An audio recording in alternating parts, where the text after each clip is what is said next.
The Book of Joshua. Joshua chapter 1. After the death of Moses, the servant of the Lord said to Joshua, son of Nun, Moses' assistant, Moses, my servant, is dead. Now then, you and all these people, get ready to cross the river Jordan into the land I am about to give to them, to the Israelites. I will give you every place where you set your foot, as I promised Moses. Your territory will extend from the desert to Lebanon, and from the great river, the Euphrates, all the Hittite country, to the Mediterranean Sea in the west. No one will be able to stand against you all the days of your life. As I was with Moses, so I will be with you. I will never leave you nor forsake you. Be strong and courageous, because you will lead these people to inherit the land I swore to their ancestors to give them. Be strong and very courageous. Be careful to obey all the law my servant Moses gave you. Do not turn from it to the right or to the left, that you may be successful wherever you go. Keep this book of the law always on your lips. Meditate on it day and night, so that you may be careful to do everything written in it. Then you will be prosperous and successful. Have I not commanded you? Be strong and courageous. Do not be afraid. Do not be discouraged. For the Lord your God will be with you wherever you go. So Joshua ordered the officers of the people, Go through the camp and tell the people, Get your provisions ready. 3 days from now you will cross the Jordan here to go in and take possession of the land the Lord your God is giving you for your own. But to the Reubenites, the Gadites, and the half-tribe of Manasseh, Joshua said, Remember the command that Moses the servant of the Lord gave you after he said, The Lord your God will give you rest by giving you this land. Your wives, your children, and your livestock may stay in the land that Moses gave you east of the Jordan, but all your fighting men, ready for battle, must cross over ahead of your fellow Israelites. You are to help them until the Lord gives them rest, as he has done for you, and until they too have taken possession of the land that the Lord your God is giving them.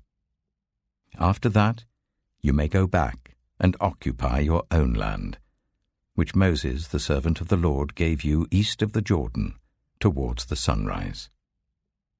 Then they answered Joshua, Whatever you have commanded us we will do, and wherever you send us we will go. Just as we fully obeyed Moses, so we will obey you.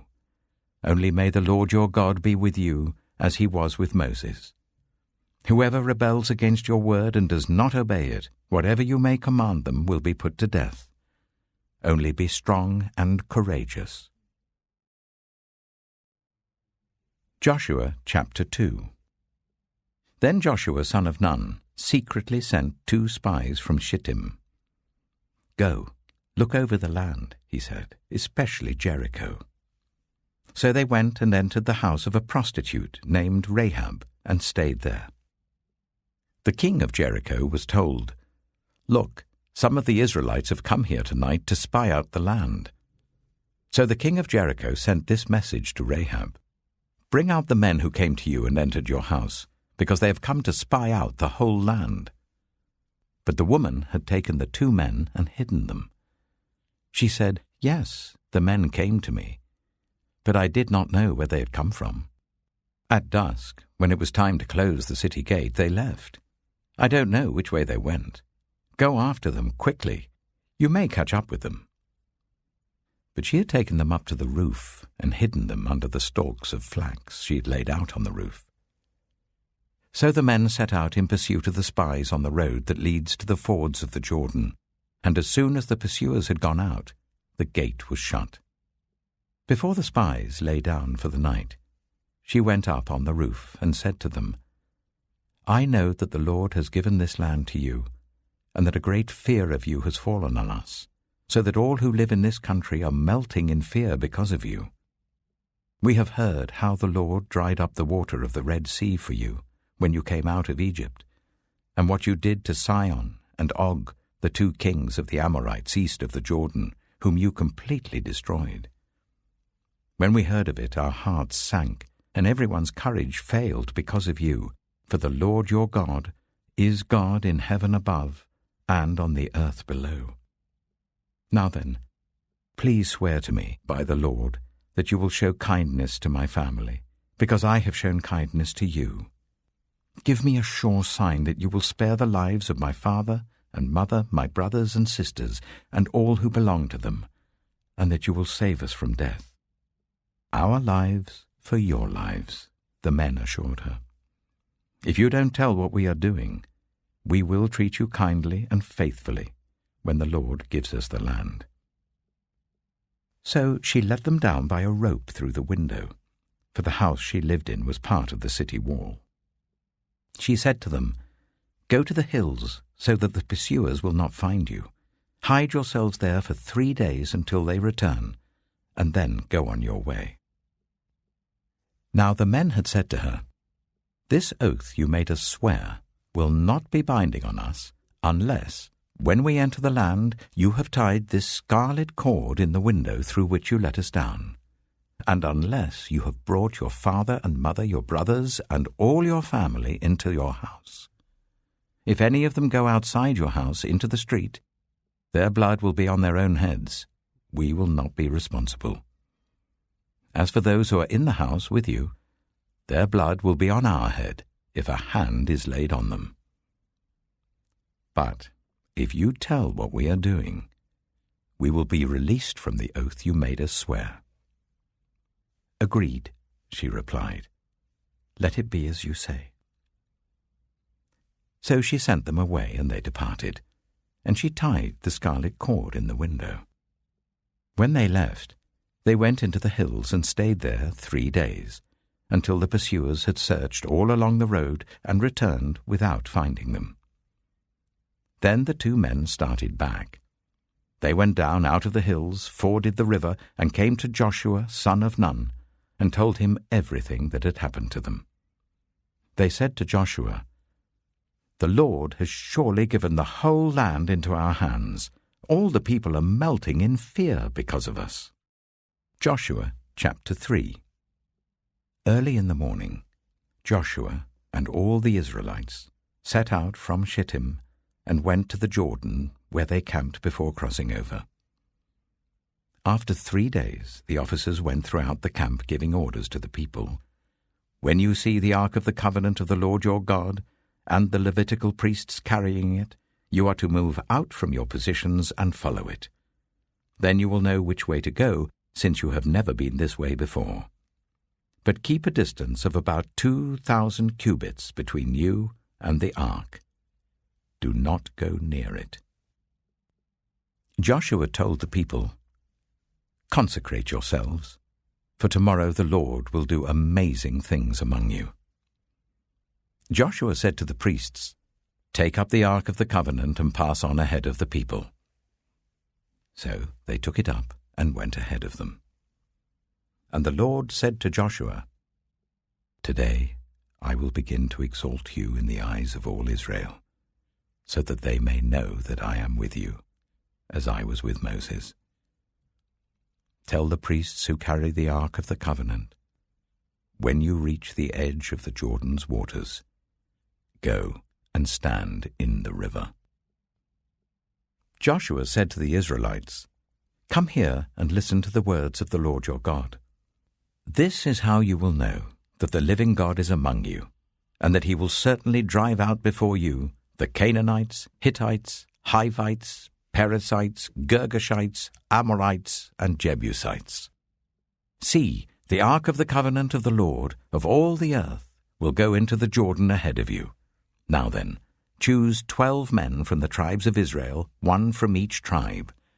And as soon as the priests who carry the ark of the Lord of all the earth, set foot in the Jordan, its waters flowing downstream will be cut off and stand up in a heap."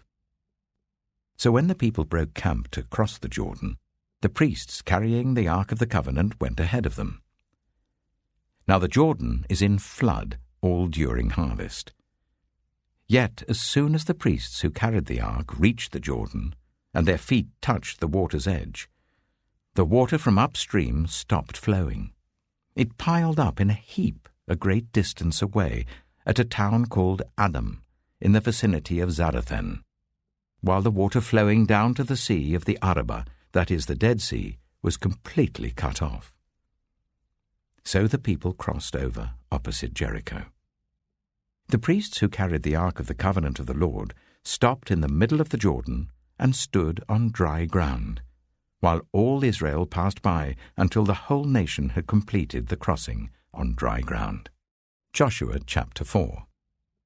When the whole nation had finished crossing the Jordan, the Lord said to Joshua, "Choose 12 men from among the people, 1 from each tribe, and tell them to take up 12 stones from the middle of the Jordan, from right where the priests are standing, and carry them over with you and put them down at the place where you stay tonight."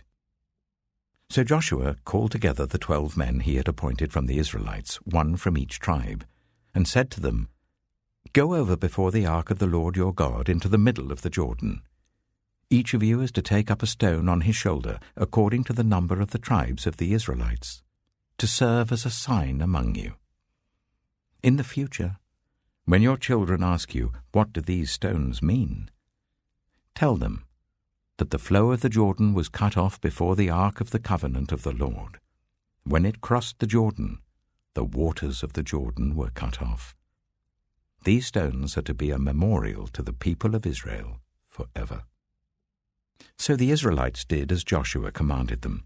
They took 12 stones from the middle of the Jordan, according to the number of the tribes of the Israelites, as the Lord had told Joshua, and they carried them over with them to their camp where they put them down. Joshua set up the 12 stones that had been in the middle of the Jordan at the spot where the priests who carried the Ark of the Covenant had stood, and they are there to this day. Now the priests who carried the ark remained standing in the middle of the Jordan until everything the Lord had commanded Joshua was done by the people, just as Moses had directed Joshua. The people hurried over, and as soon as all of them had crossed, the ark of the Lord and the priests came to the other side while the people watched. The men of Reuben, Gad, and the half-tribe of Manasseh crossed over, ready for battle, in front of the Israelites, as Moses had directed them. About 40,000 armed for battle crossed over before the Lord to the plains of Jericho for war. That day the Lord exalted Joshua in the sight of all Israel, and they stood in awe of him all the days of his life, just as they had stood in awe of Moses. Then the Lord said to Joshua, "Command the priests carrying the Ark of the Covenant law to come up out of the Jordan." So Joshua commanded the priests, "Come up out of the Jordan." And the priests came up out of the river carrying the Ark of the Covenant of the Lord. No sooner had they set their feet on the dry ground than the waters of the Jordan returned to their place and ran in flood as before. On the 10th day of the first month, the people went up from the Jordan and camped to Gilgal on the eastern border of Jericho. And Joshua set up at Gilgal the 12 stones they had taken out of the Jordan. He said to the Israelites, "In the future, when your descendants ask their parents, 'What do these stones mean?' tell them, 'Israel crossed the Jordan on dry ground.' For the Lord your God dried up the Jordan before you until you had crossed over. The Lord your God did to the Jordan what he had done to the Red Sea, when he dried it up before us until we had crossed over. He did this so that all the peoples of the earth might know that the hand of the Lord is powerful, and so that you might always fear the Lord your God." Joshua chapter 5. Now when all the Amorite kings west of the Jordan, and all the Canaanite kings along the coast, heard how the Lord had dried up the Jordan before the Israelites until they had crossed over, their hearts melted in fear, and they no longer had the courage to face the Israelites. At that time the Lord said to Joshua, "Make flint knives, and circumcise the Israelites again." So Joshua made flint knives, and circumcised the Israelites at Gibeath-Haaraloth. Now this is why he did so. All those who came out of Egypt, all the men of military age, died in the wilderness on the way after leaving Egypt. All the people that came out had been circumcised, but all the people born in the wilderness during the journey from Egypt had not. The Israelites had moved about in the wilderness for 40 years, until all the men who were of military age when they left Egypt had died, since they had not obeyed the Lord. For the Lord had sworn to them that they would not see the land that he had solemnly promised their ancestors to give us, a land flowing with milk and honey. So he raised up their sons in their place, and these were the ones Joshua circumcised. They were still uncircumcised because they had not been circumcised on the way. And after the whole nation had been circumcised, they remained where they were in camp until they were healed. Then the Lord said to Joshua, "Today I have rolled away the reproach of Egypt from you." So the place has been called Gilgal to this day. On the evening of the 14th day of the month, while camped at Gilgal on the plains of Jericho, the Israelites celebrated the Passover. The day after the Passover, that very day, they ate some of the produce of the land, unleavened bread and roasted grain. The manna stopped the day after they ate this food from the land. There was no longer any manna for the Israelites, but that year they ate the produce of Canaan. Now when Joshua was near Jericho, he looked up and saw a man standing in front of him with a drawn sword in his hand. Joshua went up to him and asked, "Are you for us or for our enemies?" "Neither," he replied, "but as commander of the army of the Lord I have now come." Then Joshua fell face down to the ground in reverence and asked him, "What message does my Lord have for his servant?" The commander of the Lord's army replied, "Take off your sandals, for the place where you are standing is holy." And Joshua did so. Joshua chapter 6. Now the gates of Jericho were securely barred because of the Israelites. No one went out, and no one came in. Then the Lord said to Joshua, "See, I have delivered Jericho into your hands along with its king and its fighting men. March round the city once with all the armed men. Do this for 6 days. Make 7 priests carry trumpets of ram's horns in front of the ark.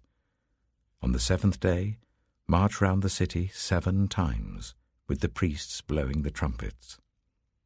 When you hear them sound a long blast on the trumpets, make the whole army give a loud shout. Then the wall of the city will collapse, and the army will go up, everyone straight in." So Joshua, son of Nun, called the priests and said to them, "Take up the ark of the covenant of the Lord and make 7 priests carry trumpets in front of it." And he ordered the army, "Advance, march round the city with an armed guard going ahead of the ark of the Lord." When Joshua had spoken to the people, the 7 priests carrying the 7 trumpets before the Lord went forwards, blowing their trumpets, and the ark of the Lord's covenant followed them. The armed guard marched ahead of the priests who blew the trumpets, and the rear guard followed the ark. All this time the trumpets were sounding. But Joshua had commanded the army, "Do not give a war cry, do not raise your voices, do not say a word until the day I tell you to shout. Then shout." So he had the ark of the Lord carried round the city, circling it once. Then the army returned to camp and spent the night there. Joshua got up early the next morning, and the priests took up the ark of the Lord.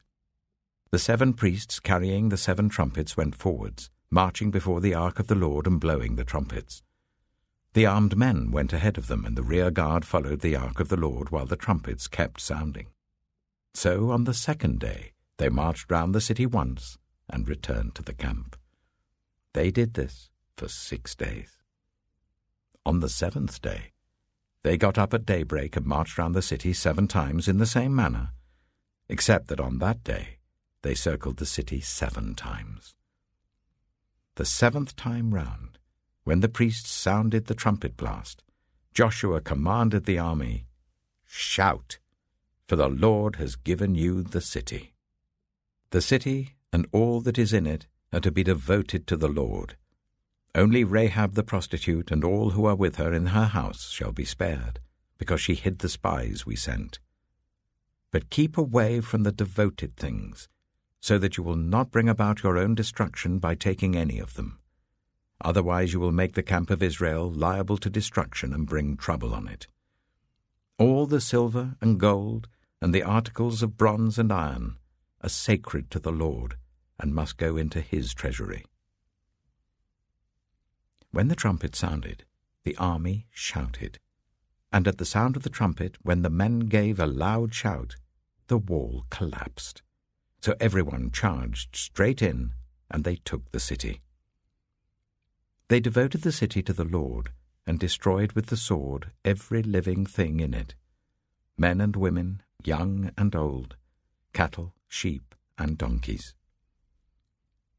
Joshua said to the 2 men who had spied out the land, "Go into the prostitute's house and bring her out, and all who belong to her, in accordance with your oath to her." So the young men who had done the spying went in and brought out Rahab, her father and mother, her brothers and sisters, and all who belonged to her. They brought out her entire family and put them in a place outside the camp of Israel.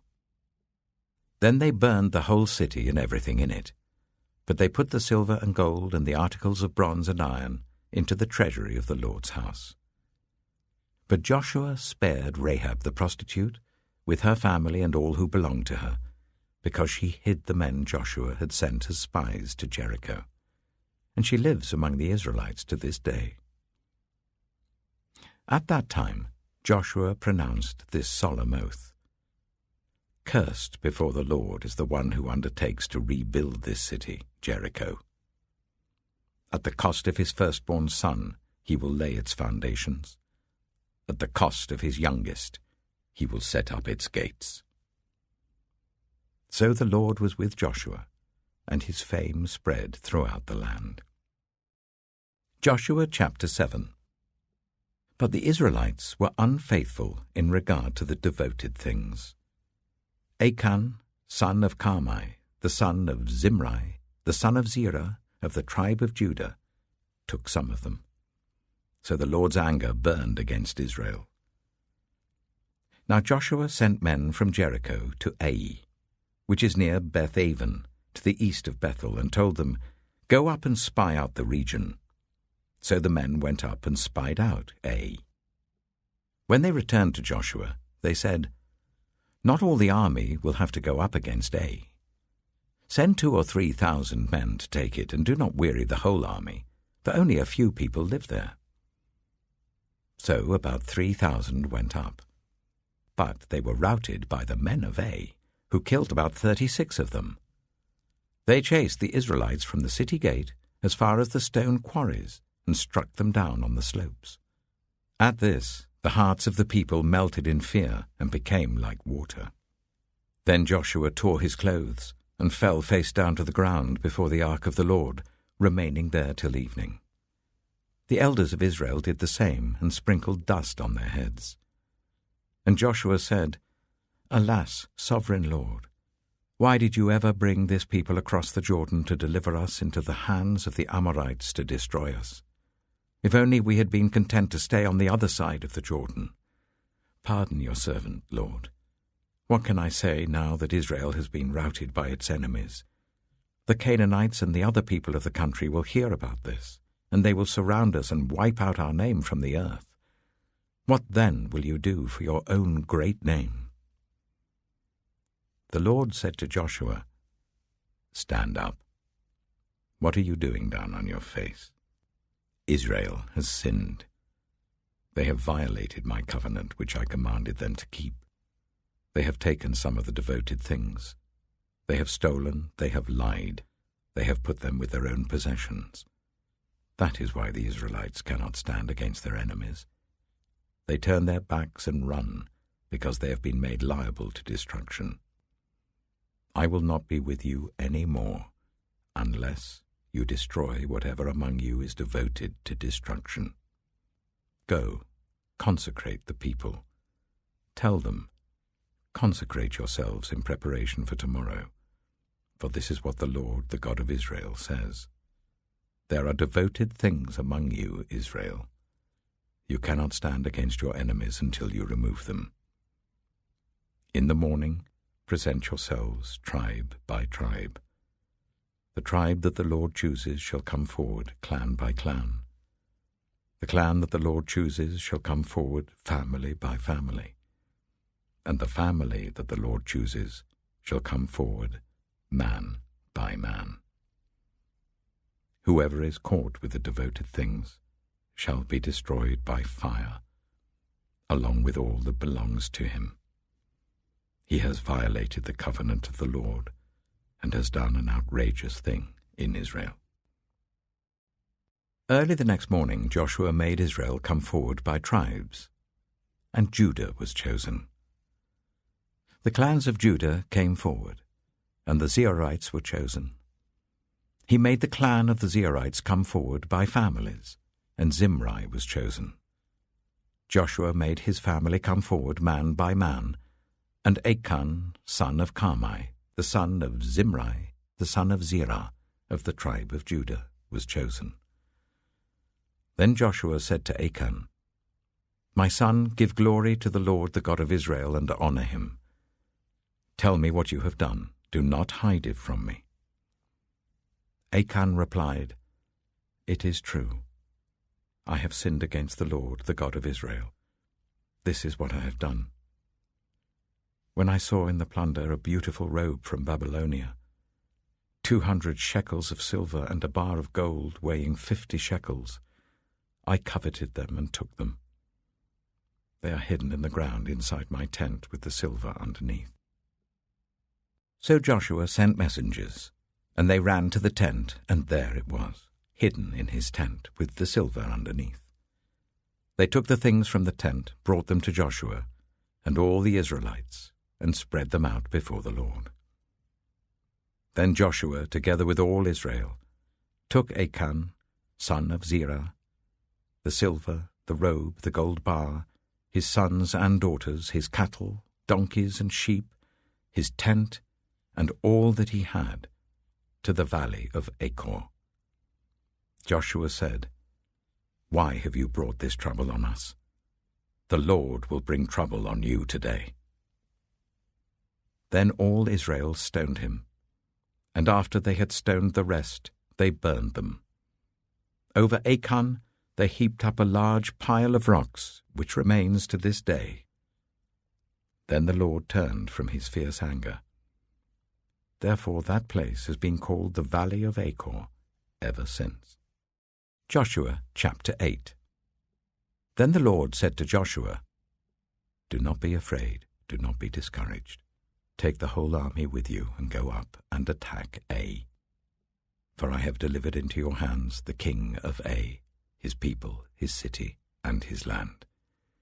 You shall do to Ai and its king as you did to Jericho and its king, except that you may carry off their plunder and livestock for yourselves. Set an ambush behind the city. So Joshua and the whole army moved out to attack Ai. He chose 30,000 of his best fighting men and sent them out at night, with these orders. Listen carefully. You are to set an ambush behind the city. Don't go very far from it. All of you be on the alert. I and all those with me will advance on the city, and when the men come out against us, as they did before, we will flee from them. They will pursue us until we have lured them away from the city, for they will say, They are running away from us as they did before. So when we flee from them, you are to rise up from ambush and take the city. The Lord your God will give it into your hand.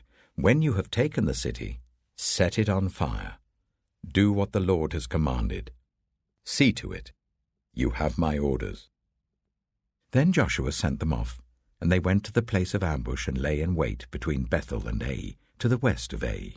But Joshua spent that night with the people. Early the next morning, Joshua mustered his army, and he and the leaders of Israel marched before them to Ai. The entire force that was with him marched up and approached the city and arrived in front of it. They set up camp north of Ai, with the valley between them and the city. Joshua had taken about 5,000 men and set them in ambush between Bethel and Ai to the west of the city. So the soldiers took up their positions with the main camp to the north of the city and the ambush to the west of it. That night Joshua went into the valley. When the king of Ai saw this, he and all the men of the city hurried out early in the morning to meet Israel in battle at a certain place overlooking the Arabah. But he did not know that an ambush had been set against him behind the city. Joshua and all Israel let themselves be driven back before them, and they fled towards the wilderness. All the men of Ai were called to pursue them, and they pursued Joshua and were lured away from the city. Not a man remained in Ai or Bethel who did not go after Israel. They left the city open and went in pursuit of Israel. Then the Lord said to Joshua, "Hold out towards Ai the javelin that is in your hand, for into your hand I will deliver the city." So Joshua held out towards the city the javelin that was in his hand.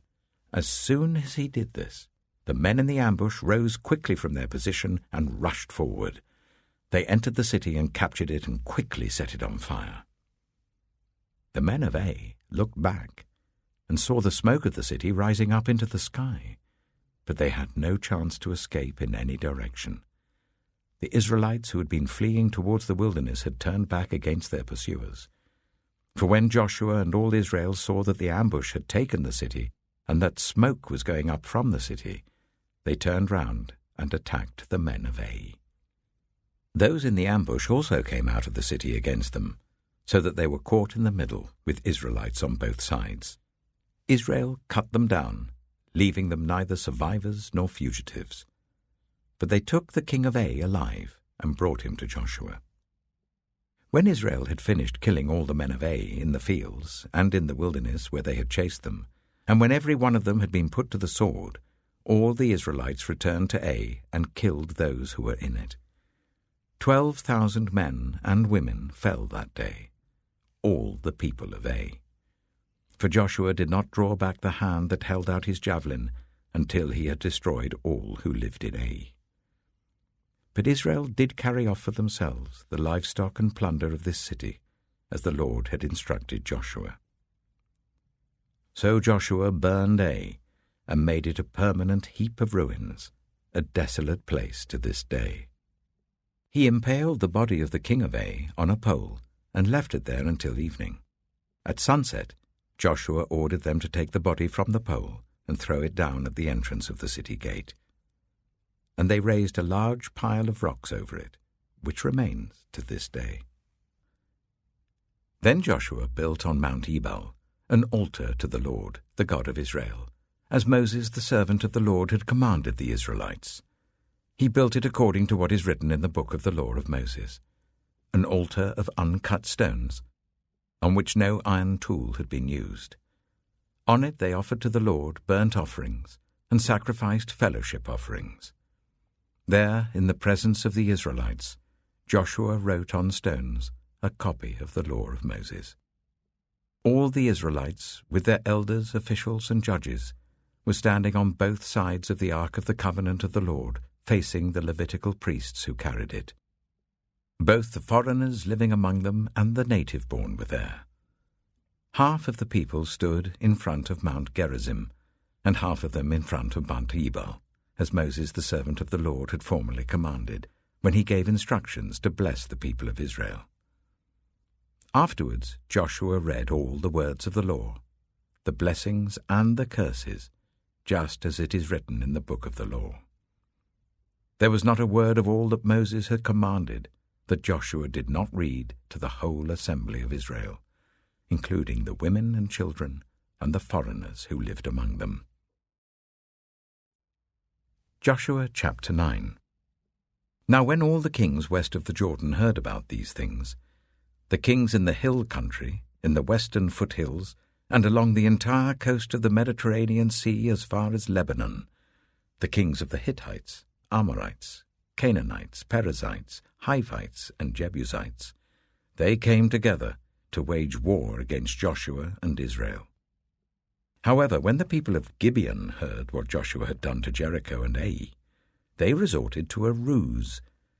They went as a delegation whose donkeys were loaded with worn-out sacks and old wineskins, cracked and bended. They put worn and patched sandals on their feet and wore old clothes. All the bread of their food supply was dry and mouldy. Then they went to Joshua in the camp at Gilgal and said to him and the Israelites, "We have come from a distant country. Make a treaty with us." The Israelites said to the Hivites, "But perhaps you live near us, so how can we make a treaty with you?" "Well, we are your servants," they said to Joshua. But Joshua asked, "Who are you, and where do you come from?" They answered, "Your servants have come from a very distant country because of the fame of the Lord your God. For we have heard reports of him, all that he did in Egypt, and all that he did to the 2 kings of the Amorites east of the Jordan, Sihon, king of Heshbon, and Og, king of Bashan, who reigned in Ashtaroth. And our elders and all those living in our country said to us, 'Take provisions for your journey, go and meet them, and say to them, We are your servants, make a treaty with us.' This bread of ours was warm when we packed it at home on the day we left to come to you. But now see how dry and mouldy it is. And these wineskins that we filled were new, but see how cracked they are. And our clothes and sandals are worn out by the very long journey." The Israelites sampled their provisions, but did not inquire of the Lord. Then Joshua made a treaty of peace with them to let them live, and the leaders of the assembly ratified it by oath. 3 days after they made the treaty with the Gibeonites, the Israelites heard that they were neighbors, living near them. So the Israelites set out, and on the 3rd day came to their cities, Gibeon, Kephirah, Beeroth, and Kiriath-Jearim. But the Israelites did not attack them, because the leaders of the assembly had sworn an oath to them by the Lord, the God of Israel. The whole assembly grumbled against the leaders, but all the leaders answered, "We have given them our oath by the Lord, the God of Israel, and we cannot touch them now. This is what we will do to them. We will let them live, so that God's wrath will not fall on us for breaking the oath we swore to them." They continued, "Let them live, but let them be woodcutters and water carriers in the service of the whole assembly." So the leader's promise to them was kept.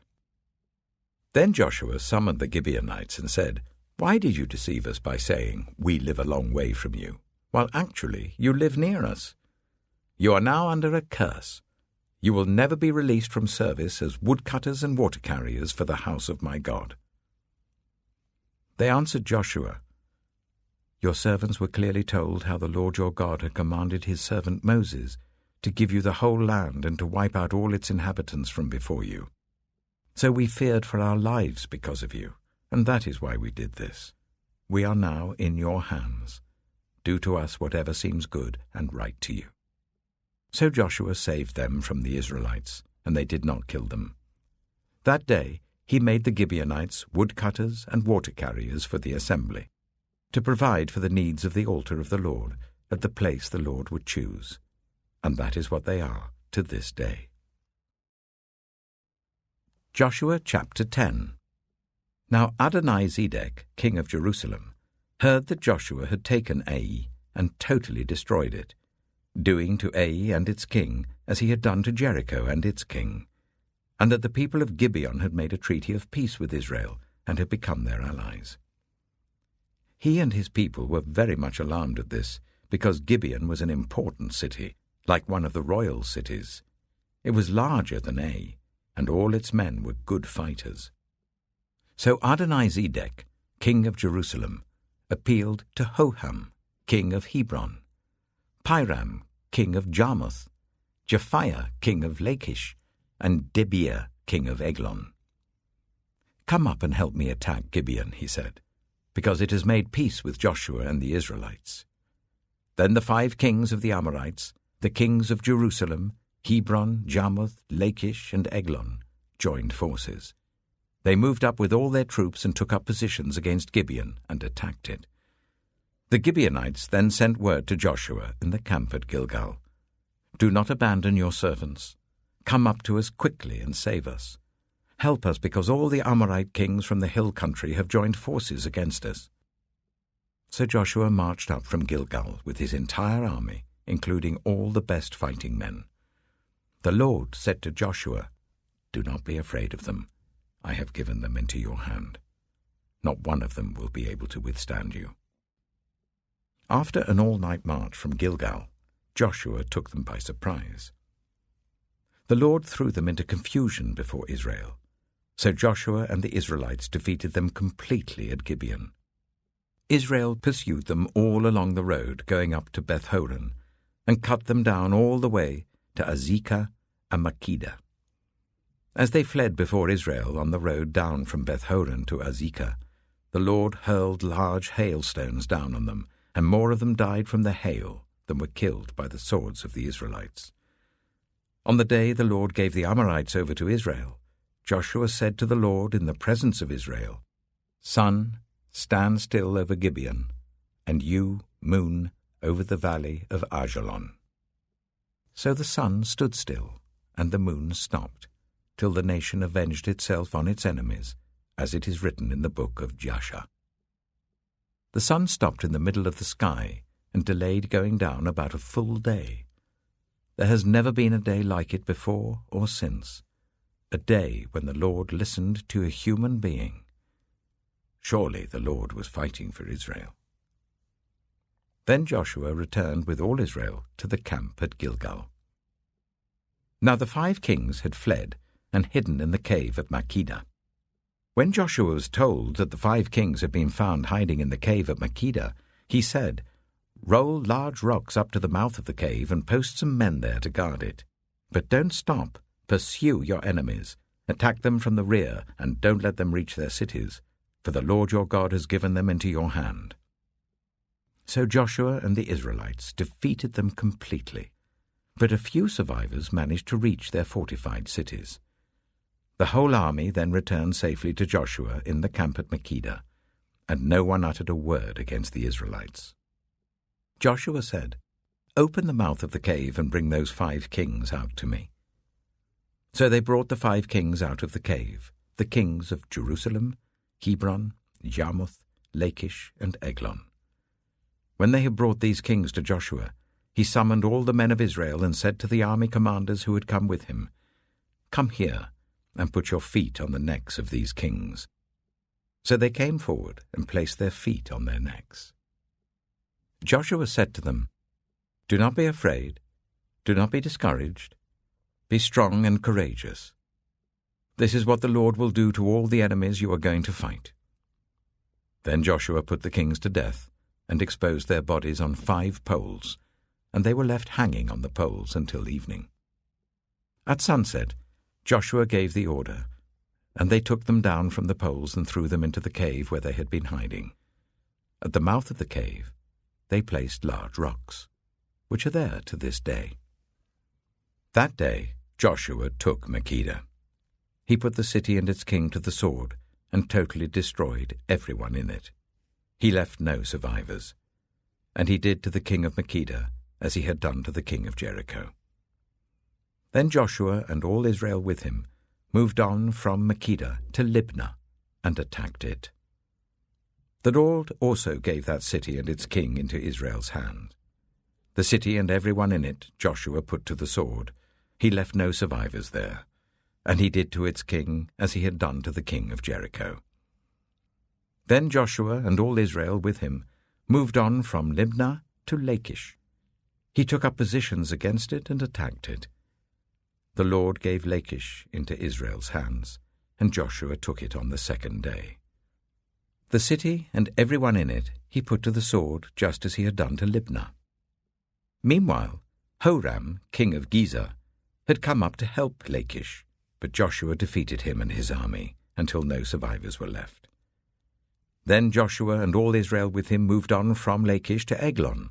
They took up positions against it and attacked it, They captured it that same day and put it to the sword and totally destroyed everyone in it, just as they had done to Lachish. Then Joshua and all Israel with him went up from Eglon to Hebron and attacked it. They took the city and put it to the sword together with its king, its villages, and everyone in it. They left no survivors. Just as at Eglon, they totally destroyed it and everyone in it. Then Joshua and all Israel with him turned round and attacked Debir. They took the city, its king, and its villages, and put them to the sword. Everyone in it they totally destroyed. They left no survivors. They did to Debir and its king as they had done to Libnah and its king, and to Hebron. So Joshua subdued the whole region, including the hill country, the Negev, the western foothills, and the mountain slopes, together with all their kings. He left no survivors. He totally destroyed all who breathed, just as the Lord, the God of Israel, had commanded. Joshua subdued them from Kadesh Barnea to Gaza, and from the whole region of Goshen to Gibeon. All these kings and their lands Joshua conquered in one campaign, because the Lord, the God of Israel, fought for Israel. Then Joshua returned with all Israel to the camp at Gilgal. Joshua chapter 11. When Jabin, king of Hazor, heard of this, he sent word to Jobab, king of Madon, to the kings of Shimron and Akshaph, and to the northern kings who were in the mountains, in the Arabah south of Kinnereth, in the western foothills, and in Naphoth Dor on the west, to the Canaanites in the east and west, to the Amorites, Hittites, Perizzites, and Jebusites in the hill country, and to the Hivites below Hermon in the region of Mizpah. They came out with all their troops, and a large number of horses and chariots, a huge army, as numerous as the sand on the seashore. All these kings joined forces and made camp together at the waters of Merom to fight against Israel.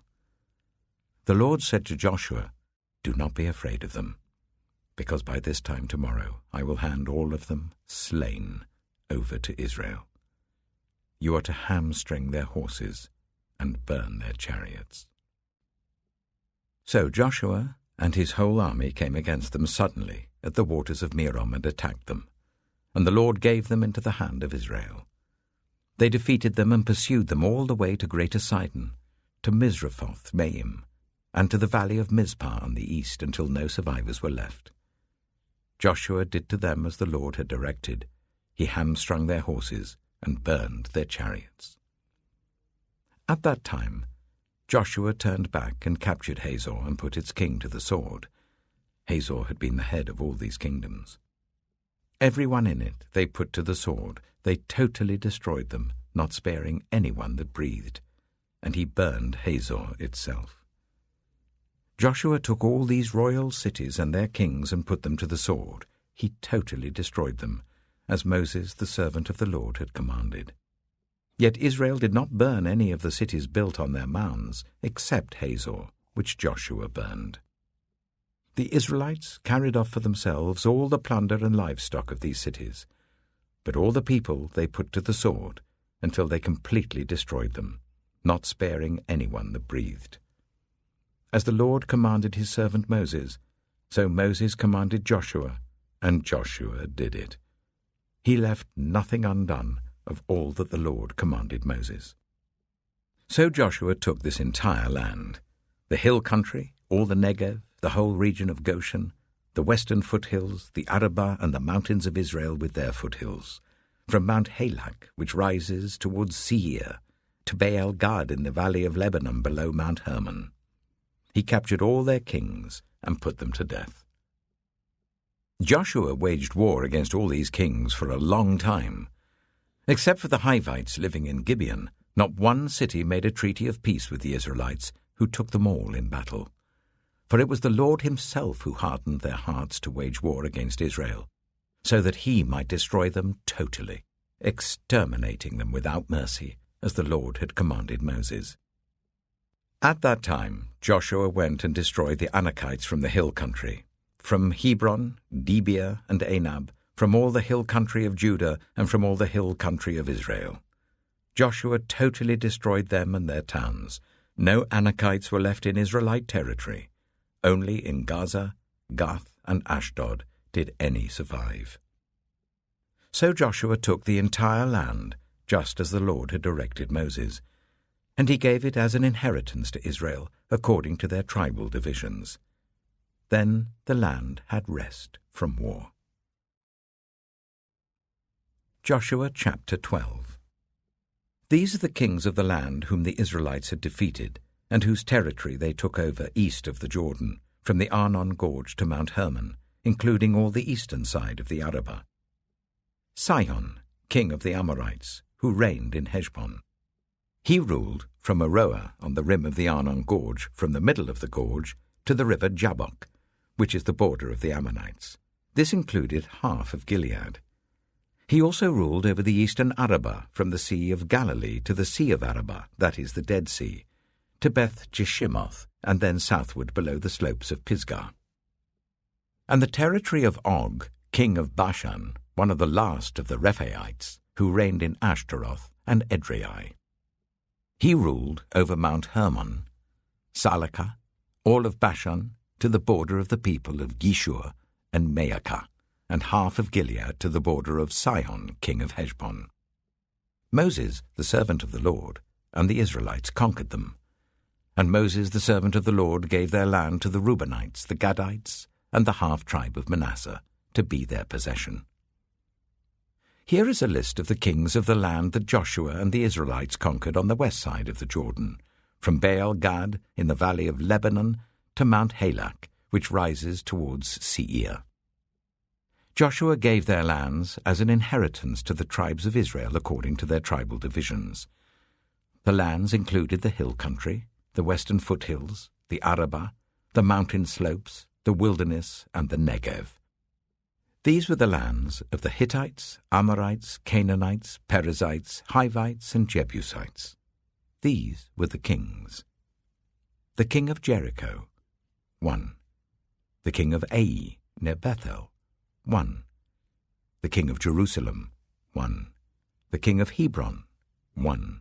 The king of Jarmuth, 1. The king of Lachish, 1. The king of Eglon, 1. The king of Gezer, 1. The king of Debir, 1. The king of Gede, 1. The king of Hormah, 1. The king of Arad, 1. The king of Libnah, 1.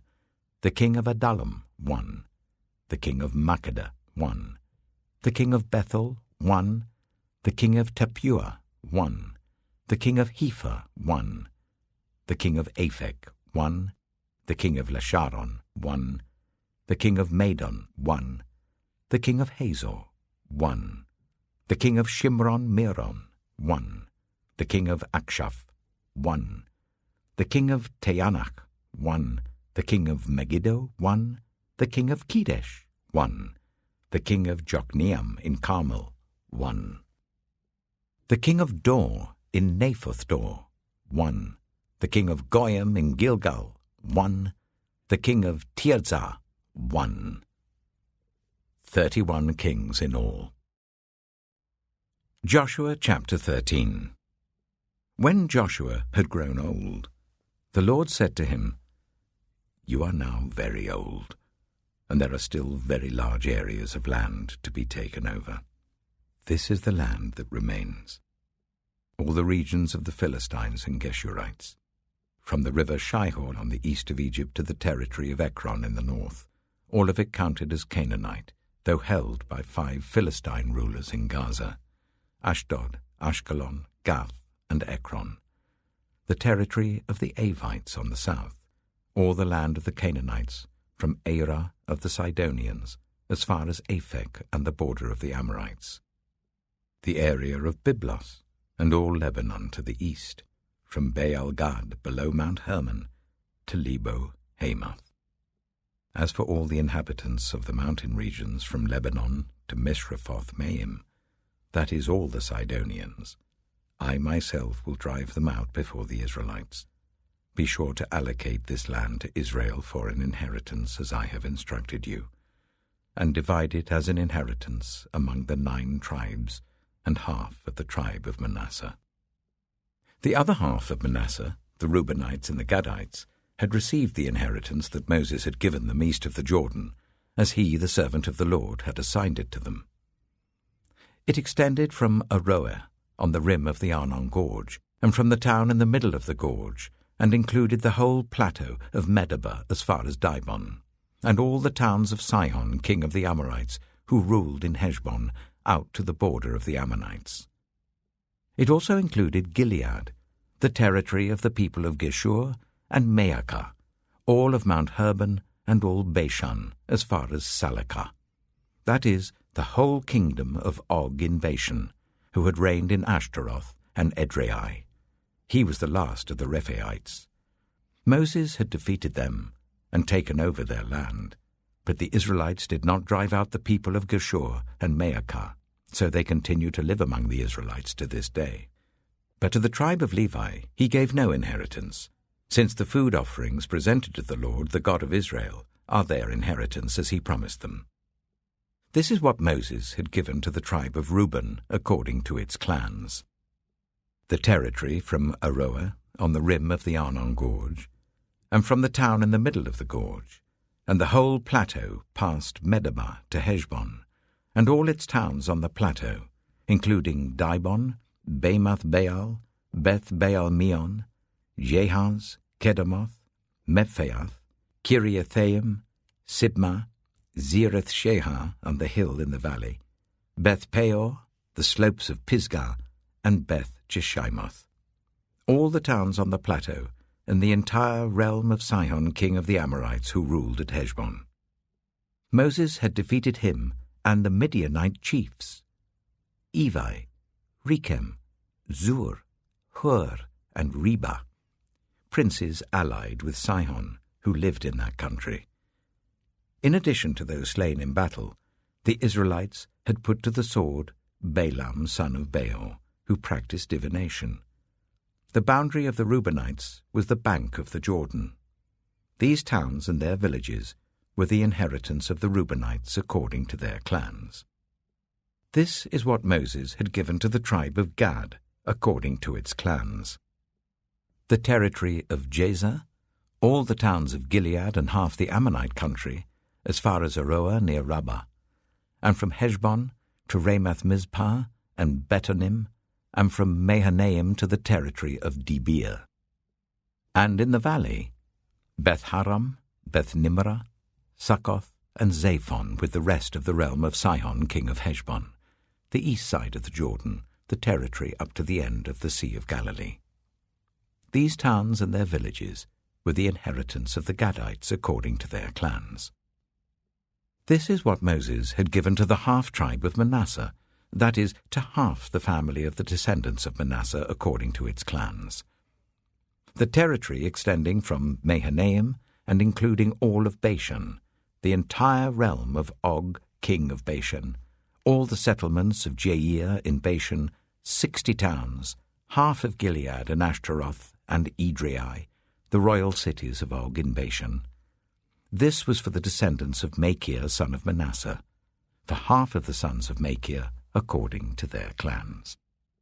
This is the inheritance Moses had given when he was in the plains of Moab, across the Jordan east of Jericho.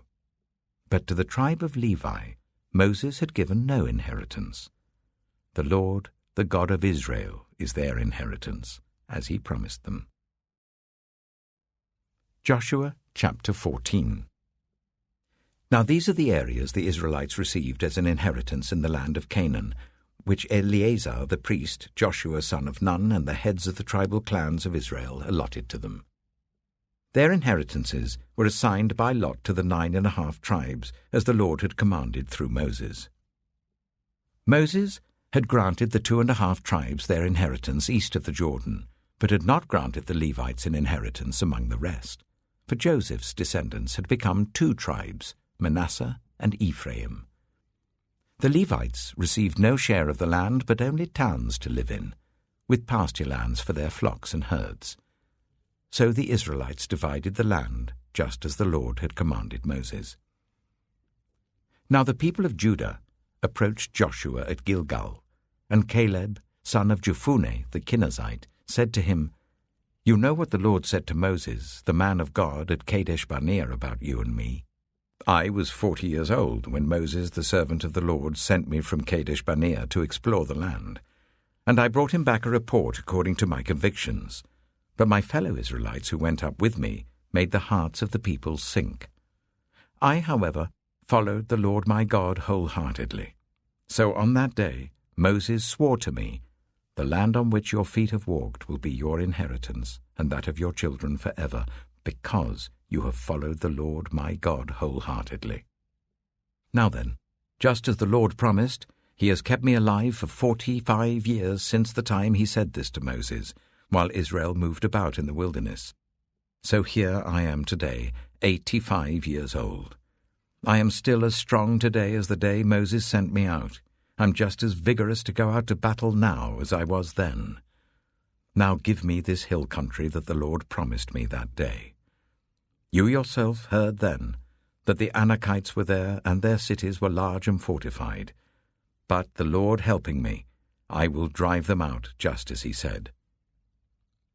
Then Joshua blessed Caleb, son of Jephunneh, and gave him Hebron as his inheritance. So Hebron has belonged to Caleb, son of Jephunneh the Kenizzite, ever since, because he followed the Lord, the God of Israel, wholeheartedly. Hebron used to be called Kiriath-arba, after Arba, who was the greatest man among the Anakites. Then the land had rest from war. Joshua chapter 15. The land allotted to the tribe of Judah, according to its clans, extended down to the territory of Edom, to the desert of Zin in the extreme south.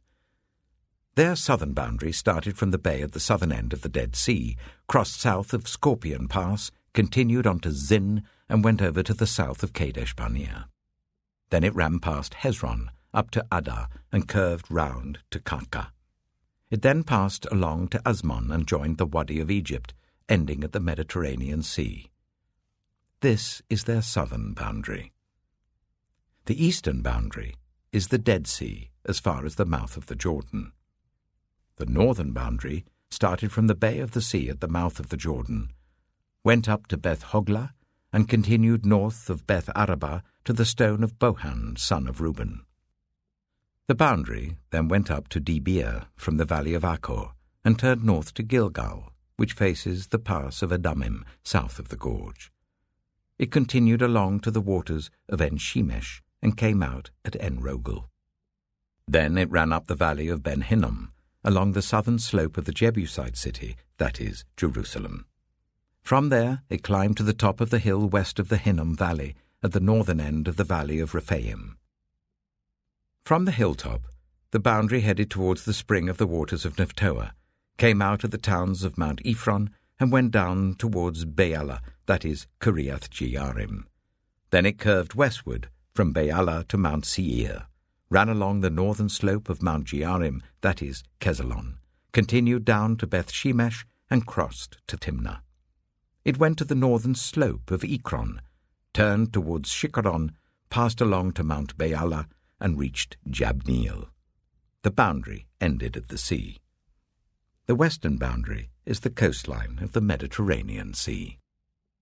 These are the boundaries around the people of Judah by their clans.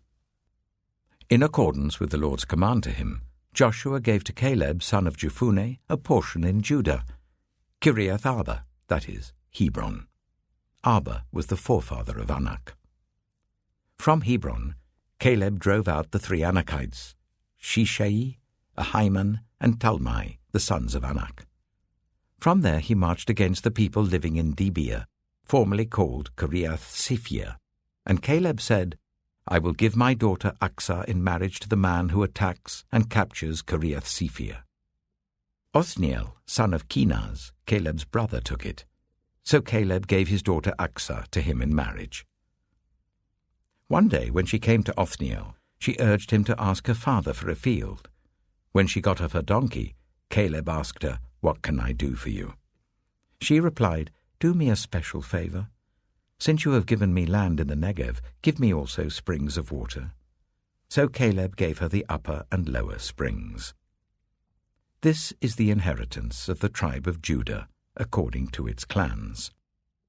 The southernmost towns of the tribe of Judah in the Negev towards the boundary of Edom were Kabzeel, Eder, Jagar, Kaina, Dimona, Adada, Kedesh, Hazor, Ithnan, Ziph, Telem, Bealoth, Hazor Hadattah, Karioth Hezron, that is Hazor, Ammon, Shema, Malada, Hazar-Gada, Heshmon, Beth-Pelet, Hazar-Shual, Beersheba, Baiziothia, Baalah, Letham, Ezem, El-Tolad, Kizel, Hormah, Ziklag, Madmannah, Sansannah, Lebaoth, Shilhim, Ain, and Rimmon, a total of 29 towns and their villages.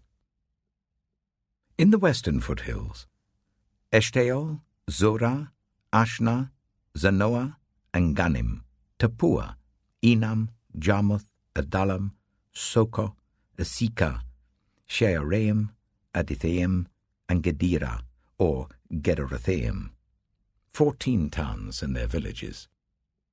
Zenan, Hadashah, Migdal-Gad, Dilian, Mizpah, Joktheel, Lachish, Bozkath, Eglon, Kabon, Lamas, Kitlish, Gederoth, Beth-Dagon, Neamah, and Makkedah, 16 towns and their villages. Libnah, Ether, Ashan, Iptha, Ashna, Nizib, Keilah, Aksib, and Marisha, 9 towns and their villages. Ekron, with its surrounding settlements and villages. West of Ekron, all that were in the vicinity of Ashdod, together with their villages.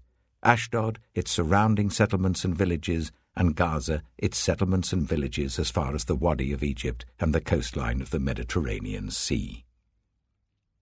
In the hill country, Shemi, Jata, Soka, Dana, Kiriath Sana, that is Dibia, Anab, Eshtemo, Ainim, Goshan, Holon, and Gilo, 11 towns and their villages. Arab, Duma, Ishan, Janim, Beth Tapua, Afika, Hamta, Kiriath Arba, that is Hebron, and Zior, 9 towns and their villages. Maon, Carmel, Ziph, Jata, Jezreel, Yokdeam, Zanoah, Kain, Gibeah, and Timnah, 10 towns and their villages. Halchul, Beth-zur, Gidor, Meerath, Beth-Anoth, and Eltekon, 6 towns and their villages. Kiriath Baal, that is Kiriath Jearim, and Rabbah, 2 towns and their villages. In the wilderness, Beth Araba, Middin, Sikika, Nibshan, the city of salt, and En-Gedi, 6 towns and their villages. Judah could not dislodge the Jebusites who were living in Jerusalem. To this day, the Jebusites live there with the people of Judah. Joshua chapter 16. The land allotted to Joseph began at the Jordan east of the springs of Jericho, and went up from there through the desert into the hill country of Bethel. It went on from Bethel, that is, Luz, crossed over to the territory of the Archites in Ataroth, descended westwards to the territory of the Japhletites as far as the region of Lower Beth-horon, and on to Gezer, ending at the Mediterranean Sea. So Manasseh and Ephraim, the descendants of Joseph, received their inheritance. This was the territory of Ephraim according to its clans. The boundary of their inheritance went from Ataroth-Addar in the east to Upper Beth-horon and continued to the Mediterranean Sea. From Mikmethath on the north it curved eastward to Taanath-Shiloh, passing by it to Genoa on the east. Then it went down from Genoa to Ataroth and Nearah, touched Jericho, and came out of the Jordan. From Tapua, the border went west to the Keah ravine and ended at the Mediterranean Sea. This was the inheritance of the tribe of the Ephraimites, according to its clans. It also included all the towns and their villages that were set aside for the Ephraimites within the inheritance of the Manassites. They did not dislodge the Canaanites living in Gezer. To this day the Canaanites live among the people of Ephraim, but are required to do forced labor. Joshua chapter 17. This was the land allotted to the tribe of Manasseh as Joseph's firstborn, that is, for Machir, Manasseh's firstborn. Machir was the ancestor of the Gileadites, who had received Gilead and Bashan because the Macharites were great soldiers. So this land was allotted to the rest of the people of Manasseh. The clans of Abiezer, Helek, Azriel, Shechem, Hepher, and Shemaiah. These are the other male descendants of Manasseh, son of Joseph by their clans. Now Zelophehad, son of Hepher, the son of Gilead, the son of Machir, the son of Manasseh, had no sons but only daughters, whose names were Mahlah, Noah, Hoglah, Milcah, and Tirzah. They went to Eleazar the priest, Joshua son of Nun, and the leaders, and said, "The Lord commanded Moses to give us an inheritance amongst our relatives." So Joshua gave them an inheritance along with the brothers of their father, according to the Lord's command. Manasseh's share consisted of 10 tracts of land, besides Gilead and Bashan east of the Jordan, because the daughters of the tribe of Manasseh received an inheritance among the sons. The land of Gilead belonged to the rest of the descendants of Manasseh. The territory of Manasseh extended from Asher to Michmethath east of Shechem. The boundary ran southward from there to include the people living at En-Tappuah. Manasseh had the land of Tappuah, but Tappuah itself on the boundary of Manasseh belonged to the Ephraimites. Then the boundary continued south to the Cana ravine. There were towns belonging to Ephraim lying among the towns of Manasseh, but the boundary of Manasseh was the northern side of the ravine and ended at the Mediterranean Sea. On the south, the land belonged to Ephraim, on the north to Manasseh. The territory of Manasseh reached the Mediterranean Sea and bordered Asher on the north and Issachar on the east. Within Issachar and Asher, Manasseh also had Bethshan, Ibleam, and the people of Dor, Endor, Taanach, and Megiddo, together with their surrounding settlements. The third in the list is Naphoth. Yet the Manassites were not able to occupy these towns, for the Canaanites were determined to live in that region. However, when the Israelites grew stronger, they subjected the Canaanites to forced labor, but did not drive them out completely. The people of Joseph said to Joshua, "Why have you allotted us only one portion of land and one share for an inheritance? We are a numerous people, and the Lord has blessed us abundantly." "If you are so numerous," Joshua answered, "and if the hill country of Ephraim is too small for you, go up into the forest and clear land for yourselves there in the land of the Perizzites and Rephaites." The people of Joseph replied, "The hill country is not enough for us, and all the Canaanites who live in the plain have chariots fitted with iron, both those in Bethshan and its settlements and those in the valley of Jezreel." But Joshua said to the tribes of Joseph, to Ephraim and Manasseh, "You are numerous and very powerful. You will have not only one portion of land allotted to you, but the forested hill country as well. Clear it, and its farthest limits will be yours. Though the Canaanites have chariots fitted with iron, and though they are strong, you can drive them out." Joshua chapter 18. The whole assembly of the Israelites gathered at Shiloh and set up the tent of meeting there. The country was brought under their control, but there were still 7 Israelite tribes who had not yet received their inheritance. So Joshua said to the Israelites, "How long will you wait before you begin to take possession of the land that the Lord, the God of your ancestors, has given you? Appoint 3 men from each tribe. I will send them out to make a survey of the land and to write a description of it according to the inheritance of each. Then they will return to me. You are to divide the land into 7 parts.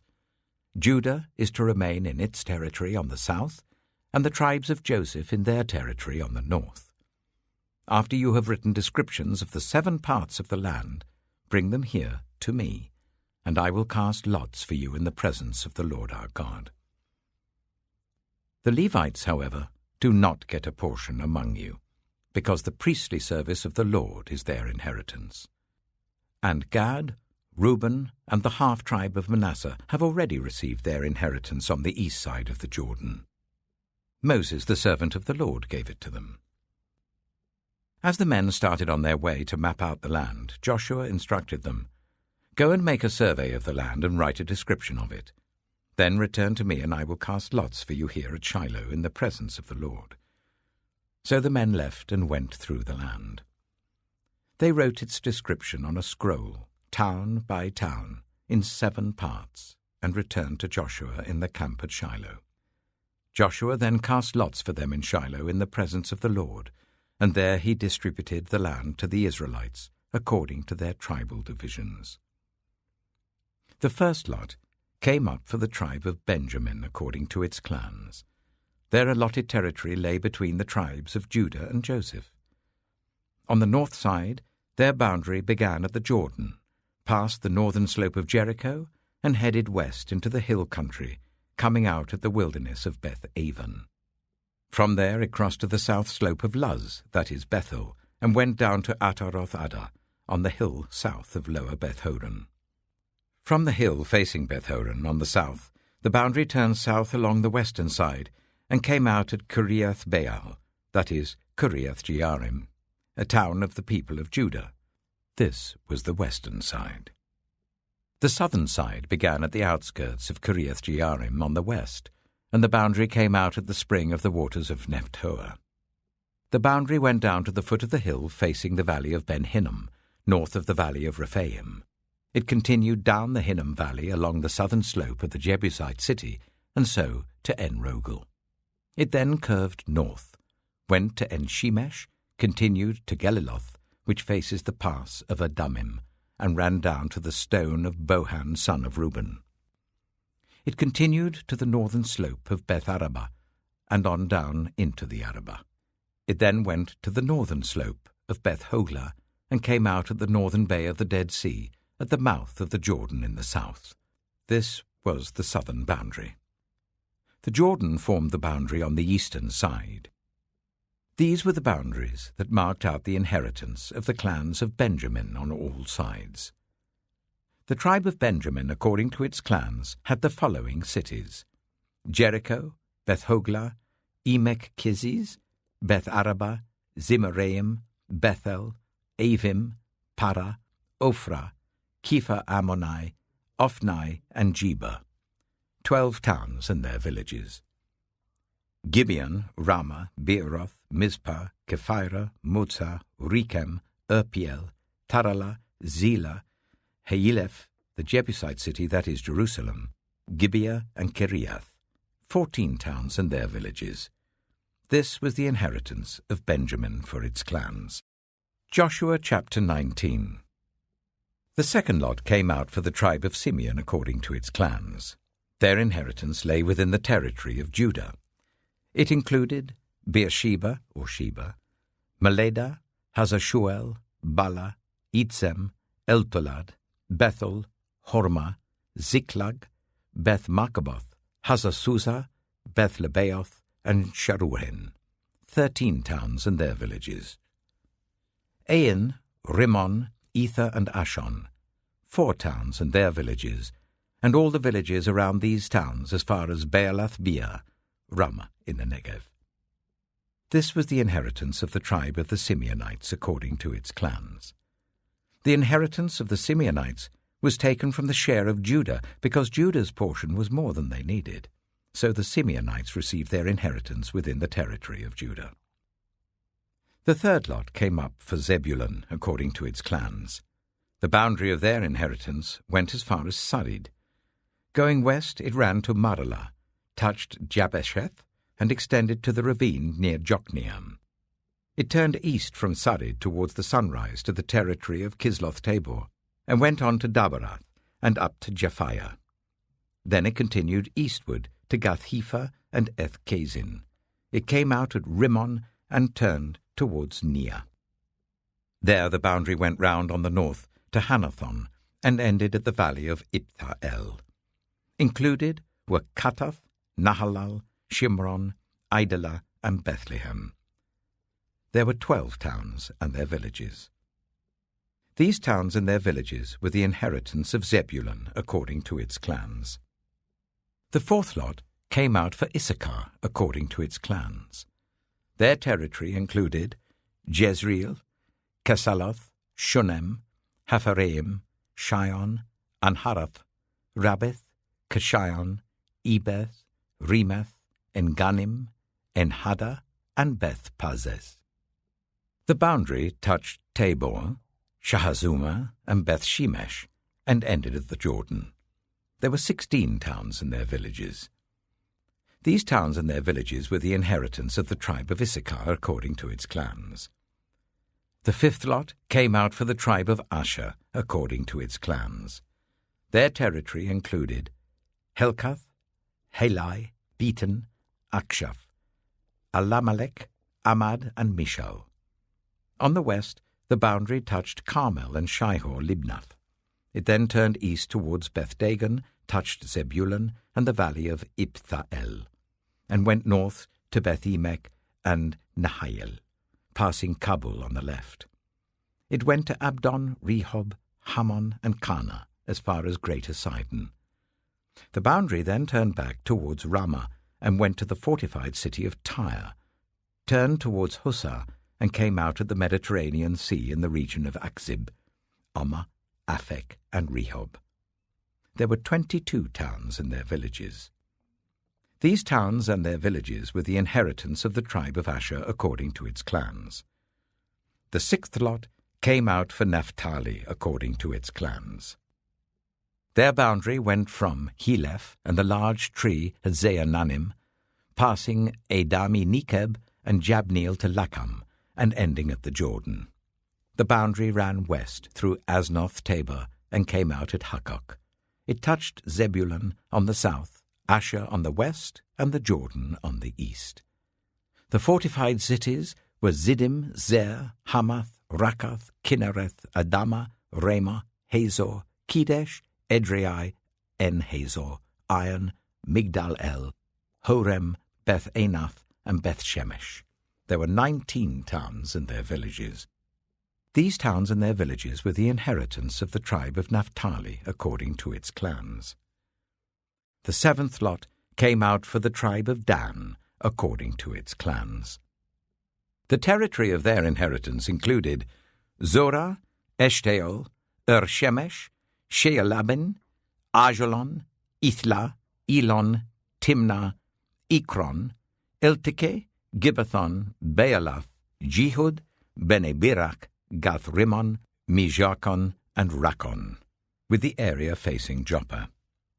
When the territory of the Danites was lost to them, they went up and attacked Lishem, took it, put it to the sword, and occupied it. They settled in Lishem and named it Dan after their ancestor. These towns and their villages were the inheritance of the tribe of Dan according to its clans. When they had finished dividing the land into its allotted portions, the Israelites gave Joshua son of Nun an inheritance among them, as the Lord had commanded. They gave him the town he asked for, Timnath-Serah, in the hill country of Ephraim, and he built up the town and settled there. These are the territories that Eleazar the priest, Joshua son of Nun, and the heads of the tribal clans of Israel assigned by lot at Shiloh in the presence of the Lord at the entrance to the tent of meeting. And so they finished dividing the land. Joshua chapter 20. Then the Lord said to Joshua, "Tell the Israelites to designate the cities of refuge, as I instructed you through Moses, so that anyone who kills a person accidentally and unintentionally may flee there and find protection from the avenger of blood. When they flee to one of these cities, they are to stand in the entrance of the city gate and state their case before the elders of that city. Then the elders are to admit the fugitive into their city and provide a place to live among them. If the avenger of blood comes in pursuit, the elders must not surrender the fugitive, because the fugitive killed their neighbor unintentionally and without malice aforethought. They are to stay in that city until they have stood trial before the assembly, and until the death of the high priest who is serving at that time. Then they may go back to their own home in the town from which they fled." So they set apart Kedesh in Galilee in the hill country of Naphtali, Shechem in the hill country of Ephraim, and Kiriath-Arba, that is Hebron, in the hill country of Judah. East of the Jordan, on the other side from Jericho, they designated Bezer in the wilderness on the plateau in the tribe of Reuben, Ramoth in Gilead in the tribe of Gad, and Golan in Bashan in the tribe of Manasseh. Any of the Israelites or any foreigner residing among them who killed someone accidentally could flee to these designated cities and not be killed by the avenger of blood prior to standing trial before the assembly. Joshua chapter 21. Now the family heads of the Levites approached Eleazar the priest, Joshua son of Nun, and the heads of the other tribal families of Israel at Shiloh in Canaan, and said to them, "The Lord commanded through Moses that you give us towns to live in with pasture lands for our livestock." So, as the Lord had commanded, the Israelites gave the Levites the following towns and pasture lands out of their own inheritance. The first lot came out for the Kohathites according to their clans. The Levites, who were descendants of Aaron the priest, were allotted 13 towns from the tribes of Judah, Simeon, and Benjamin. The rest of Kohath's descendants were allotted 10 towns from the clans of the tribes of Ephraim, Dan, and half of Manasseh. The descendants of Gershon were allotted 13 towns from the clans of the tribes of Issachar, Asher, Naphtali, and the half-tribe of Manasseh in Bashan. The descendants of Merari, according to their clans, received 12 towns from the tribes of Reuben, Gad, and Zebulun. So the Israelites allotted to the Levites these towns and their pasture lands, as the Lord had commanded through Moses. From the tribes of Judah and Simeon, they allotted the following towns by name. These towns were assigned to the descendants of Aaron, who were from the Kohathite clans of the Levites, because the first lot fell to them. They gave them Kiriath Arba, that is, Hebron, with its surrounding pasture land in the hill country of Judah. Arba was the forefather of Anak. But the fields and villages around the city they had given to Caleb, son of Jephunneh, as his possession. So to the descendants of Aaron the priest they gave Hebron, a city of refuge for one accused of murder, Libnah, Jatir, Eshtemoa, Holon, Debir, Ain, Jatta, and Beth-Shemesh, together with their pasture lands, 9 towns from these 2 tribes. And from the tribe of Benjamin they gave them Gibeon, Geba, Anathoth, and Almon, together with their pasture lands, 4 towns. The total number of towns for the priests, the descendants of Aaron, came to 13, together with their pasture lands. The rest of the Kohathite clans of the Levites were allotted towns from the tribe of Ephraim. In the hill country of Ephraim they were given Shechem, a city of refuge for one accused of murder, and Giza, Kibzaim, and Beth-horon, together with their pasture lands, 4 towns. Also, from the tribe of Dan they received Eltekeh, Gibbethon, Ajalon, and Gathrimmon, together with their pasture lands, 4 towns. From half the tribe of Manasseh they received Taanach and Gathrimmon, together with their pasture lands, 2 towns. All these 10 towns and their pasture lands were given to the rest of the Kohathite clans. The Levite clans of the Gershonites were given, from the half-tribe of Manasseh, Golan in Bashan, a city of refuge for one accused of murder, and Be-eshtaroth, together with their pasture lands, 2 towns. From the tribe of Issachar, Kishion, Daberath, Jarmuth, and En-Gannim, together with their pasture lands, 4 towns. From the tribe of Asher, Mishal, Abdon, Helkath, and Rehob, together with their pasture lands, 4 towns. From the tribe of Naphtali, Kedesh in Galilee, a city of refuge for one accused of murder, Hamoth-dor and Kartan, together with their pasture lands, 3 towns. The total number of towns of the Gershonite clans came to 13, together with their pasture lands.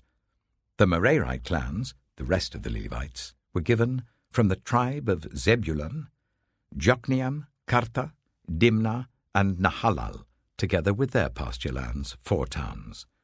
From the tribe of Reuben, Bezer, Jehaz, Kedemoth, and Mephaath, together with their pasture lands, 4 towns. From the tribe of Gad, Ramoth in Gilead, a city of refuge for one accused of murder, Mahanaim, Heshbon, and Jazer, together with their pasture lands, 4 towns in all. The total number of towns allotted to the Merarite clans, who were the rest of the Levites, came to 12. The towns of the Levites in the territory held by the Israelites were 48 in all, together with their pasture lands. Each of these towns had pasture lands surrounding it. This was true for all these towns. So the Lord gave Israel all the land he had sworn to give their ancestors, and they took possession of it and settled there. The Lord gave them rest on every side, just as he had sworn to their ancestors. Not one of their enemies withstood them. The Lord gave all their enemies into their hands. Not one of all the Lord's good promises to Israel failed. Every one was fulfilled. Joshua chapter 22. Then Joshua summoned the Reubenites, the Gadites, and the half-tribe of Manasseh, and said to them, You have done all that Moses, the servant of the Lord, commanded, and you have obeyed me in everything I commanded. For a long time now, to this very day, you have not deserted your fellow Israelites, but have carried out the mission the Lord your God gave you. Now that the Lord your God has given them rest as he promised, return to your homes in the land that Moses, the servant of the Lord, gave you on the other side of the Jordan. But be very careful to keep the commandment and the law that Moses, the servant of the Lord, gave you. To love the Lord your God, to walk in obedience to him, to keep his commands, to hold fast to him, and to serve him with all your heart and with all your soul. Then Joshua blessed them and sent them away, and they went to their homes. To the half-tribe of Manasseh, Moses had given land in Bashan, and to the other half of the tribe Joshua gave land on the west side of the Jordan along with their fellow Israelites. When Joshua sent them home, he blessed them, saying, Return to your homes with your great wealth, with large herds of livestock, with silver, gold, bronze, and iron, and a great quantity of clothing, and divide the plunder from your enemies with your fellow Israelites. So the Reubenites, the Gadites, and the half-tribe of Manasseh left the Israelites at Shiloh in Canaan to return to Gilead, their own land, which they had acquired in accordance with the command of the Lord through Moses. When they came to Geliloth, near the Jordan in the land of Canaan, the Reubenites, the Gadites, and the half-tribe of Manasseh built an imposing altar there by the Jordan. And when the Israelites heard that they had built the altar on the border of Canaan at Geliloth, near the Jordan on the Israelite side, the whole assembly of Israel gathered at Shiloh to go to war against them.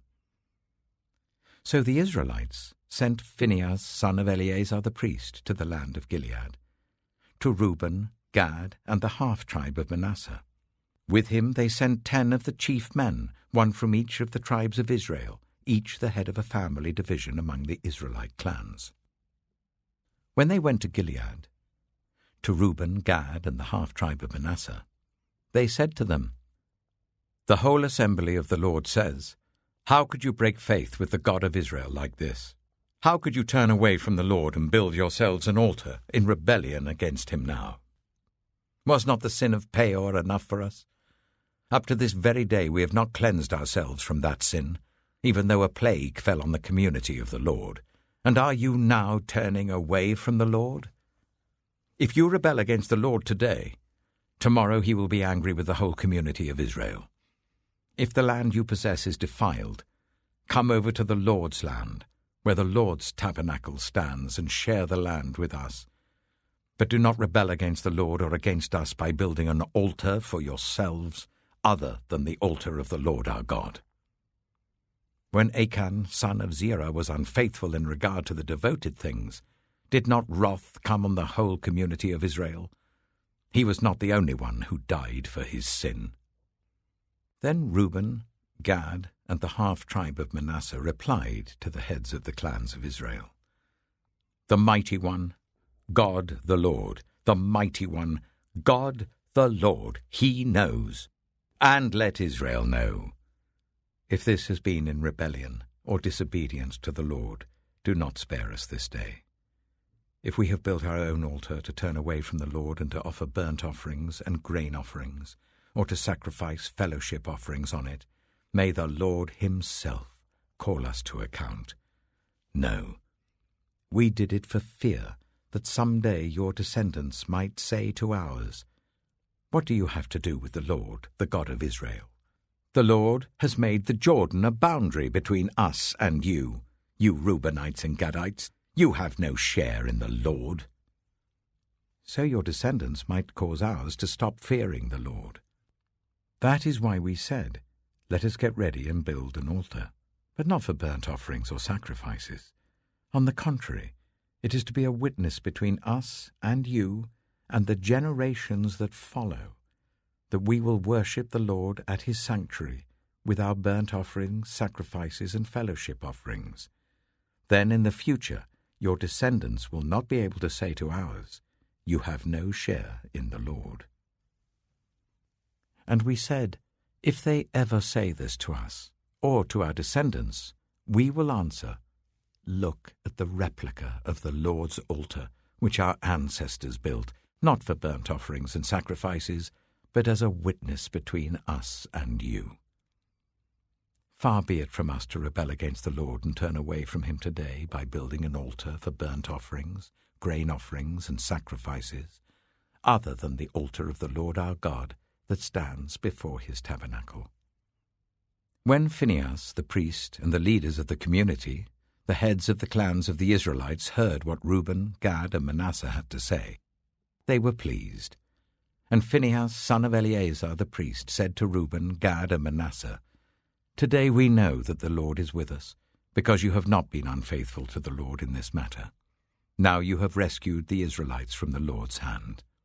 Then Phinehas, son of Eleazar the priest, and the leaders returned to Canaan from their meeting with the Reubenites and Gadites in Gilead, and reported to the Israelites.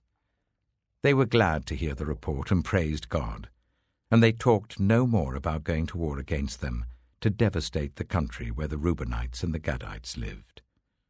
And the Reubenites and the Gadites gave the altar this name: "A witness between us that the Lord is God." Joshua chapter 23. After a long time had passed, and the Lord had given Israel rest from all their enemies around them, Joshua, by then a very old man, summoned all Israel, their elders, leaders, judges, and officials, and said to them, "I am very old. You yourselves have seen everything the Lord your God has done to all these nations for your sake. It was the Lord your God who fought for you. Remember how I have allotted as an inheritance for your tribes all the land of the nations that remain, the nations I conquered, between the Jordan and the Mediterranean Sea in the west. The Lord your God Himself will push them out for your sake. He will drive them out before you, and you will take possession of their land, as the Lord your God promised you. Be very strong. Be careful to obey all that is written in the book of the law of Moses, without turning aside to the right or to the left. Do not associate with these nations that remain among you. Do not invoke the names of their gods or swear by them. You must not serve them or bow down to them. But you are to hold fast to the Lord your God as you have until now.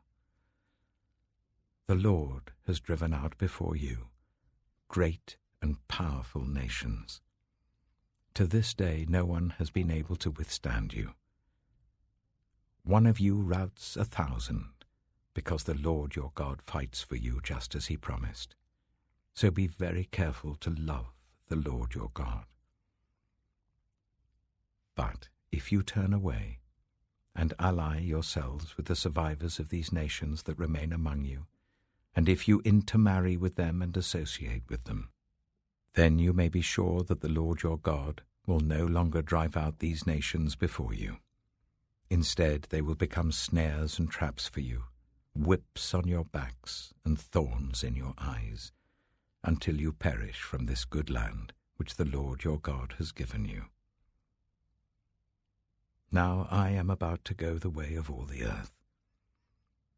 You know with all your heart and soul that not one of all the good promises the Lord your God gave you has failed.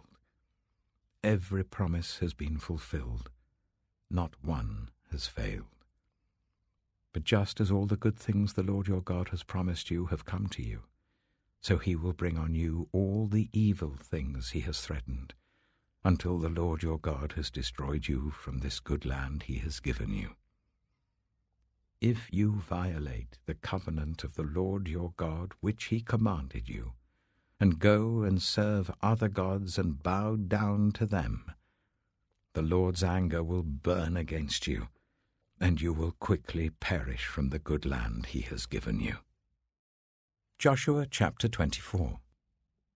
Then Joshua assembled all the tribes of Israel at Shechem. He summoned the elders, leaders, judges, and officials of Israel, and they presented themselves before God. Joshua said to all the people, "This is what the Lord, the God of Israel, says. Long ago, your ancestors, including Terah, the father of Abraham and Nahor, lived beyond the river Euphrates and worshipped other gods. But I took your father Abraham from the land beyond the Euphrates and led him throughout Canaan and gave him many descendants. I gave him Isaac, and to Isaac I gave Jacob and Esau. I assigned the hill country of Seir to Esau, but Jacob and his family went down to Egypt. Then I sent Moses and Aaron, and I afflicted the Egyptians by what I did there, and I brought you out. When I brought your people out of Egypt, you came to the sea, and the Egyptians pursued them with chariots and horsemen as far as the Red Sea. But they cried to the Lord for help, and he put darkness between you and the Egyptians. He brought the sea over them and covered them. You saw with your own eyes what I did to the Egyptians. Then you lived in the wilderness for a long time. I brought you to the land of the Amorites who lived east of the Jordan. They fought against you, but I gave them into your hands. I destroyed them from before you, and you took possession of their land. When Balak, son of Zippor, the king of Moab, prepared to fight against Israel, he sent for Balaam, son of Beor, to put a curse on you. But I would not listen to Balaam, so he blessed you again and again, and I delivered you out of his hand. Then you crossed the Jordan and came to Jericho. The citizens of Jericho fought against you, as did also the Amorites, Perizzites, Canaanites, Hittites, Girgashites, Hivites, and Jebusites. But I gave them into your hands. I sent the hornet ahead of you, which drove them out before you, also the 2 Amorite kings. You did not do it with your own sword and bow. So I gave you a land on which you did not toil, and cities you did not build, and you live in them and eat from vineyards and olive groves that you did not plant. Now fear the Lord and serve him with all faithfulness. Throw away the gods your ancestors worshipped beyond the river Euphrates and in Egypt, and serve the Lord. But if serving the Lord seems undesirable to you, then choose for yourselves this day whom you will serve, whether the gods your ancestors served beyond the Euphrates, or the gods of the Amorites in whose land you are living. But as for me and my household, we will serve the Lord." Then the people answered, "Far be it from us to forsake the Lord to serve other gods. It was the Lord our God himself who brought us and our parents up out of Egypt, from that land of slavery, and performed those great signs before our eyes. He protected us on our entire journey and among all the nations through which we traveled. And the Lord drove out before us all the nations, including the Amorites who lived in the land. We too will serve the Lord, because he is our God." Joshua said to the people, "You are not able to serve the Lord. He is a holy God. He is a jealous God. He will not forgive your rebellion and your sins. If you forsake the Lord and serve foreign gods, he will turn and bring disaster on you and make an end of you, after he has been good to you." But the people said to Joshua, "No, we will serve the Lord." Then Joshua said, "You are witnesses against yourselves that you have chosen to serve the Lord." "Yes, we are witnesses," they replied. "Now then," said Joshua, "throw away the foreign gods that are among you, and yield your hearts to the Lord, the God of Israel." And the people said to Joshua, "We will serve the Lord our God and obey him." On that day Joshua made a covenant for the people, and there at Shechem he reaffirmed for them decrees and laws. And Joshua recorded these things in the book of the law of God. Then he took a large stone and set it up there under the oak near the holy place of the Lord. "See," he said to all the people, "this stone will be a witness against us. It has heard all the words the Lord has said to us. It will be a witness against you if you are untrue to your God." Then Joshua dismissed the people, each to their own inheritance. After these things, Joshua, son of Nun, the servant of the Lord, died at the age of 110. And they buried him in the land of his inheritance, at Timnath-Serah, in the hill country of Ephraim, north of Mount Gaash. Israel served the Lord throughout the lifetime of Joshua and of the elders who outlived him and who had experienced everything the Lord had done for Israel. And Joseph's bones, which the Israelites had brought up from Egypt, were buried at Shechem in the tract of land that Jacob bought for 100 pieces of silver from the sons of Hamor, the father of Shechem. This became the inheritance of Joseph's descendants. And Eleazar, son of Aaron, died and was buried at Gibeah, which had been allotted to his son Phinehas in the hill country of Ephraim.